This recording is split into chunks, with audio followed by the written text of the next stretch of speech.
No fim do século XIX, o Brasil era um país dividido entre dois mundos. Um deles crescia voltado para a Europa. Falava em progresso, ciência, modernidade e civilização. Já o outro sobrevivia esquecido. No sertão nordestino, a seca queimava a terra. A fome atravessava gerações. A pobreza parecia destino. E ali, viver já era uma forma de resistência. Enquanto as elites urbanas sonhavam transformar o Brasil numa cópia da França, milhões de brasileiros sequer eram reconhecidos como parte da nação. A República falava em futuro, mas o sertão permanecia preso ao abandono. A distância entre os dois Brasis não era apenas geográfico, era humana. E foi nesse cenário de desigualdade extrema que nasceu uma das maiores tragédias da história brasileira. Uma guerra entre o Estado e o próprio povo, Canudos. Um massacre que revelaria as feridas mais profundas do Brasil.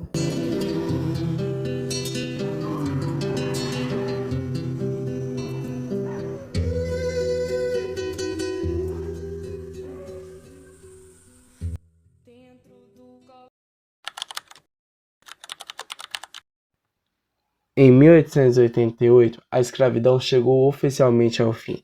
A Lei Áurea libertou milhões de pessoas, mas liberdade não significou dignidade. Sem terra, sem educação, sem trabalho e sem qualquer reparação, esses escravizados foram abandonados à própria sorte. O país aboliu a escravidão, mas preservou a desigualdade. Um ano depois, em 1889, a monarquia caiu. Nascia a República com discursos que falavam sobre o progresso, ordem e modernização. Mas para os pobres, quase nada mudou. A fome continuava e a violência também. O novo regime político ignorava justamente aqueles que sustentavam o país com os próprios corpos. No interior do Brasil, o Estado era ausente, não havia escolas, nem hospitais, não havia nem justiça. Existia apenas abandono.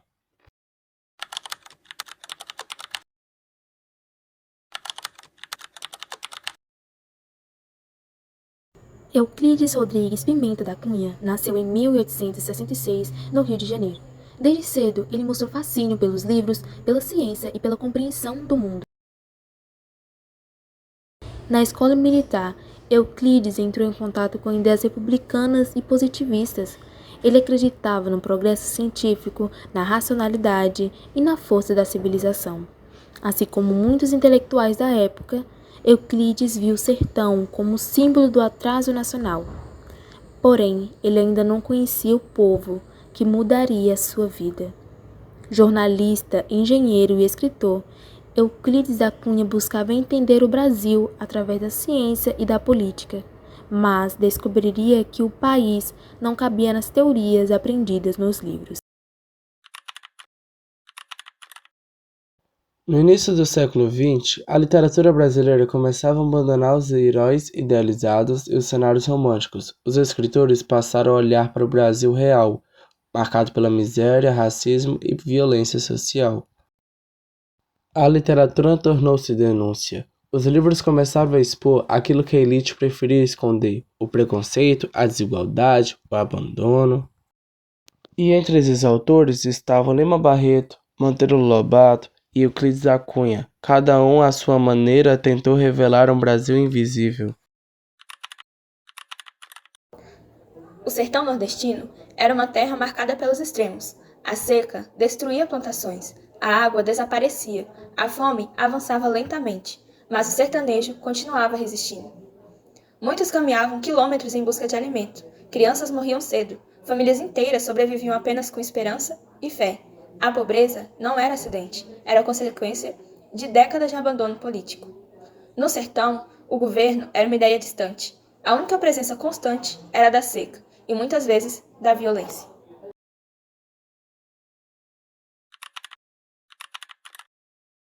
Neste cenário, surgiu Antônio Conselheiro, um homem que carregava palavras de fé para um povo sem esperança. Conselheiro Pregava justiça social, solidariedade e religiosidade. Falava contra os abusos dos poderosos, contra a miséria, contra a exploração. Para os pobres, ele representava proteção. Para as elites, perigo. Milhares passaram a segui-lo, não apenas por fé, mas porque Canudos oferecia aquilo que o Brasil lhe negava: comida, abrigo, pertencimento e dignidade. No interior da Bahia, nasceu o Arraial de Canudos, uma comunidade formada por sertanejos pobres, ex-escravizados, retirantes e marginalizados. Ali, ninguém precisava passar fome sozinho. Canudos cresceu baseado no trabalho comunitário. As pessoas dividiam alimento, terra e proteção. Pela primeira vez, muitos se sentiam que pertenciam a algum lugar. Em poucos anos, Canudos tornou-se uma das maiores comunidades do sertão, e isto assustou a República. Como um povo pobre podia viver sem depender das elites?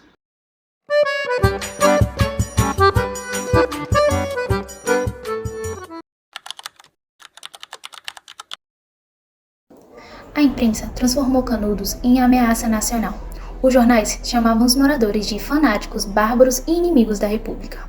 Poucos tentaram compreender quem realmente eram aquelas pessoas. O governo decidiu agir. Canudos precisava ser destruído, não apenas militarmente, mas simbolicamente. Arraial representava tudo aquilo que a República não conseguia controlar. Sargento, mande a banda tocar o hino! Tragam a bandeira!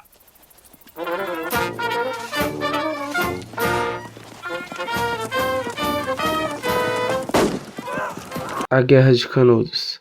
Em 1896, começaram os ataques contra Canudos.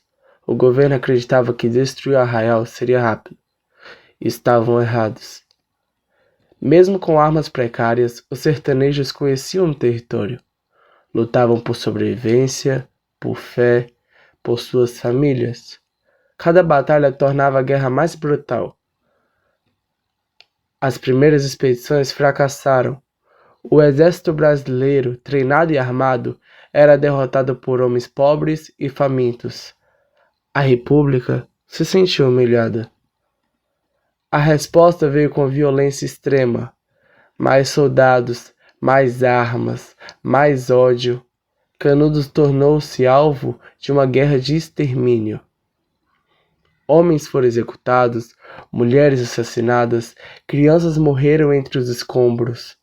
O conflito deixou milhares de mortos. O Brasil destruía o próprio povo.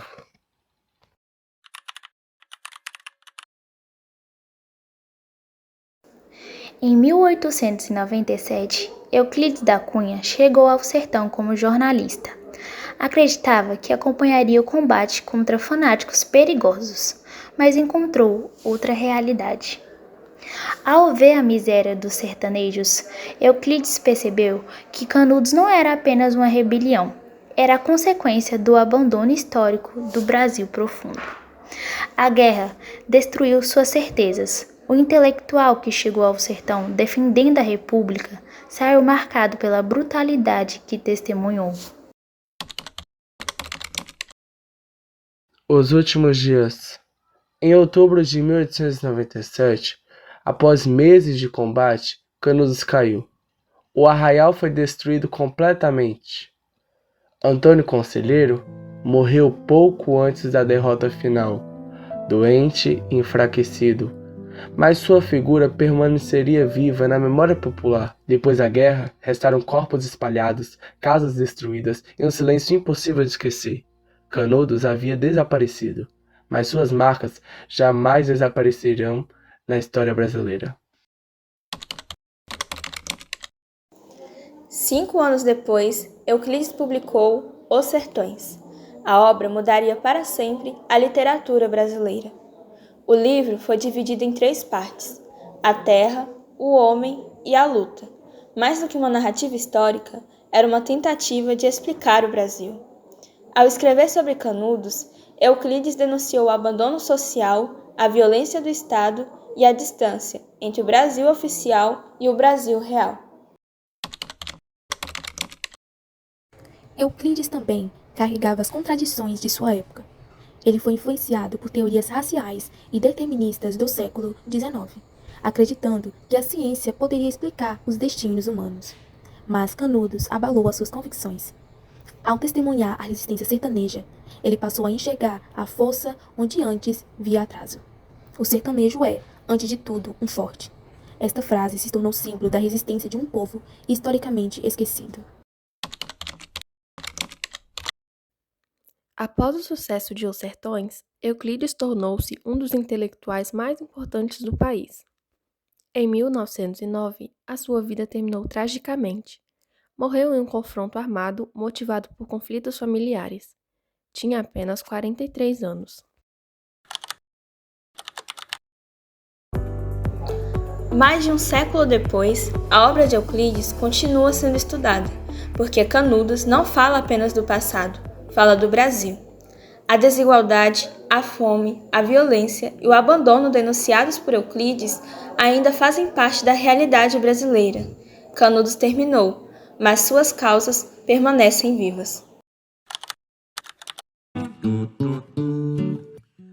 Ao contar a história de Canudos, Euclides da Cunha revelou um Brasil que muitos preferiram ignorar. Um país dividido entre progresso e abandono, entre poder e sobrevivência. Canudos terminou em 1897, mas o eco daquela guerra ainda atravessa o Brasil, porque enquanto existir desigualdade, existirá um pouco de Canudo entre nós. Deus me proteja de mim e da maldade de gente boa, da bondade.